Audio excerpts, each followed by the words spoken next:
Olá pessoal, nesta aula eu vou dedicar a dar uma visão geral aqui para vocês da hierarquia, né, da chamada hierarquia de templates do WordPress. Então nós já estamos utilizando essa hierarquia, né, mas eu decidi dedicar uma aula a isso para que vocês possam entender exatamente por que quando eu não tenho tal arquivo, a requisição é redirecionada para o index.php, por exemplo, certo? Eu vou começar aqui por uma requisição de uma página, né? Nós vimos, né, já como criar templates, como como criar templates e como criar o arquivo page.php. Então, para nós entendermos como é que o WordPress decide se ele carrega um template ou se ele carrega o page.php propriamente dito. Então, nós temos aqui, por exemplo, uma página. Então, uma página ela pode ser, na verdade, pode ser um post, uma página de post, ou ela pode ser uma chamada página estática, né, que nós vimos que é o page.php. E aí o que acontece? Se a página for uma página padrão, for um template padrão, na verdade, não tiver um modelo específico, o WordPress ele vai procurar por arquivos do tipo page-slug. O que é o slug? O slug o, é o nome da sua página. Então, por exemplo, sua página tem um título, o slug, se você tiver a reescrita, né, da URL com links amigáveis, o slug vai ser o nome da sua página, só que sem acento, sem espaço, certo? Então, por exemplo, se você tem uma página chamada contato, o slug seria contato, tudo minúsculo. Então, você pode criar, por exemplo, um arquivo page-contato especificamente para uma página que tenha o slug contato, certo? Então, o WordPress ele dá preferência para arquivos nesse padrão. Por quê? Porque se eu não tiver nenhum desses arquivos para uma página específica, aí ele manda para o page.php. Então, por padrão, todas as minhas páginas vão ser carregadas pelo page.php. Mas se eu quiser trabalhar em um arquivo específico para uma página com um determinado slug ou com um determinado ID, eu posso criar arquivos nesse padrão aqui, page-slug e page-id, certo? Então, quando o WordPress verifica isso, ele verifica, eu tenho um arquivo, supor que eu estou carregando uma página de contato, ele verificaria por um arquivo page-contato, tudo minúsculo, ou então page-o ID da página de contato. Se ele não tiver nenhum desses arquivos, ele manda para page.php, certo? E aí, se não for uma página padrão, se tiver algum modelo, algum template, ele vai carregar esse arquivo. Perceba que esse arquivo ele não tem um nome fixo, um nome padrão, não tem uma regra, certo? Por quê? Porque nós definimos um template pelo comentário que nós colocamos dentro de um arquivo do template.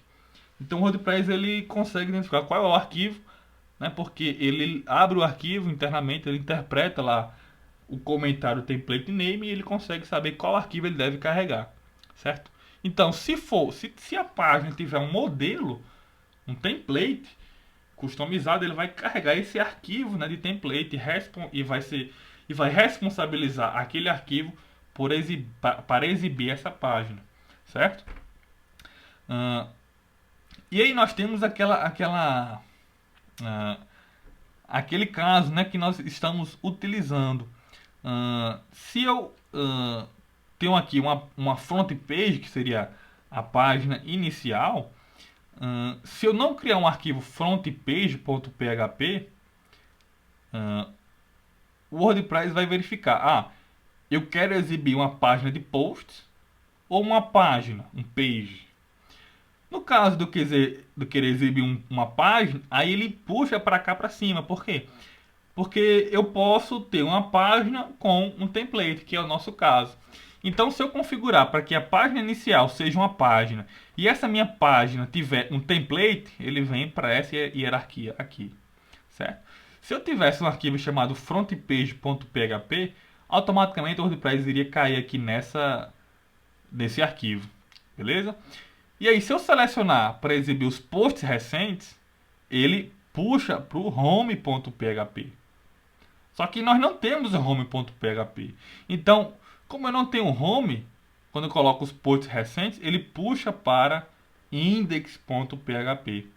O index.php, na verdade, ele recebe tudo, né? Ele é o último caso. Então é por isso que, por exemplo, quando eu entrei na requisição de autores, ele procurou pelos arquivos autor.php ou pelos arquivos de um autor específico, certo? Não encontrou, ele mandou para um arquivo chamado arquivo.php. Também não encontrou. Como ele não encontrou, ele manda para index.php, certo? Então, como meu index.php atualmente ele é um loop que ele interpreta tudo que vem da URL, o resultado da consulta, né, os posts, são os posts corretos. Só que aí a exibição desse conteúdo, dessa informação, não está sendo da forma adequada ainda, certo? Então nós vamos criar esses outros arquivos, por exemplo, os arquivos que vão exibir os posts dos autores, nós vamos especificar como é que vai ser exibido os posts dos autores. Beleza? Então essa imagem ela é muito interessante porque ela dá uma visão geral aqui de como é que as coisas funcionam.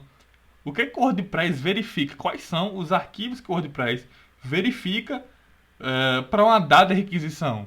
Se for uma página de erro, né, se não existir aquela página no seu site, ele manda para o arquivo 404. Se o arquivo 404 não existir, ele manda para index.php, certo? Quando você faz uma busca, que nós vamos fazer ainda essa busca, ele manda o resultado da busca para o arquivo search.php. Quando eu vou buscar por uma categoria, ele procura pelo slug da categoria, pelo ID ou no arquivo category.php. E aí ele vai passando aí pela hierarquia de templates até encontrar um arquivo responsável por exibir aquela requisição, para atender aquela requisição.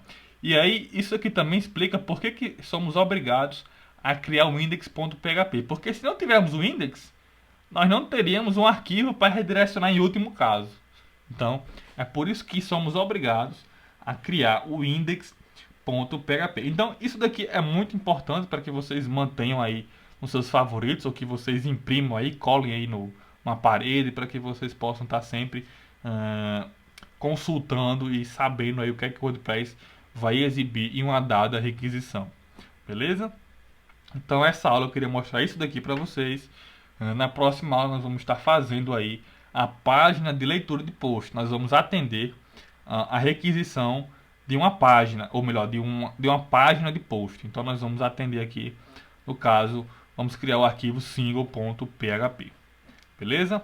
Então, até a próxima aula.